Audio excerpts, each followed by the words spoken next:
How is a CBT course structured? The CBT first started in the early 90s and it was designed to help learner riders get on the road and be safe, because before that you could just go and buy a motorbike and just ride on the road.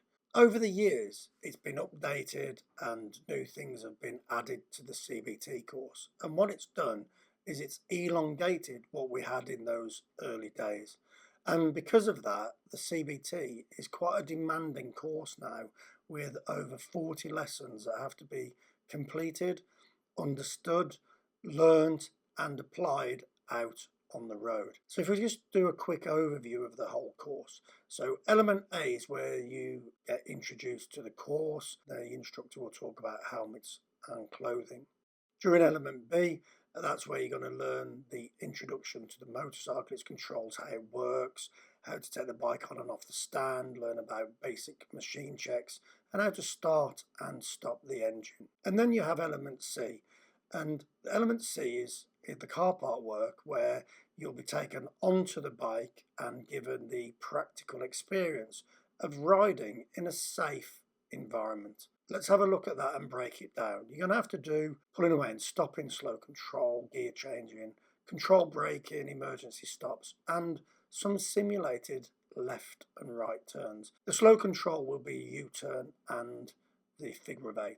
If you're not good enough after you've completed that part of the course, you shouldn't move on and then go out on the road. And let's be honest, if you're not good enough and you're not in full control, then you should know yourself that you aren't completely in control of the bike. And then element D is about a half an hour to an hour's road discussion, where you're being prepared to ride on the road, ready for element E. And element E is the road ride section of the course. Now you should be out for a minimum of 2 hours on the road, and that's only if everything else has gone well up to that point. However, if things haven't gone quite so well, then you shouldn't find yourself out on the road. And obviously if you have got any problems on the bike, then they'll just get bigger and worse when you're out on the road in traffic. Think about this as a progression-based course. So each section is delivered and you have to understand it and apply that and demonstrate to the trainer that you have got a grasp of that particular lesson. It's all safety based and it's competency stage training, and that means that you've got to show competency before you move on. The whole idea for a CBT is that you learn in a safe environment first, go through the skills and develop over a longer period of time. What you should do is learn and understand what to expect on the day. But this is important. If you've got any learning needs, then tell the trainer or the ATB, the training school, that you've got learning needs before you attempt your CBT. If you get a position where you're booking your CBT, there's a few things that you can do first yourself. So read the highway code.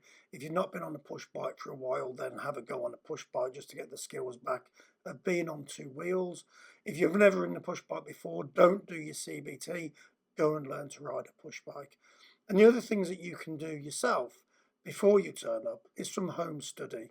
Go and have a look on the App Store at Motorcycle Training app.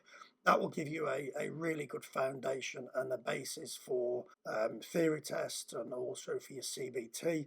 If you are going to move on afterwards, your Mod 1 and Mod 2 are also involved within the app, and it gives you a lot of lessons conducted by a professional trainer that gives you a really good overview of each course and every lesson within each of the courses. And then also, if you have a look at Motorcycle Riders Hub, that's a free online platform where you can go and have a read about a lot of information and every lesson that will be conducted throughout the CBT.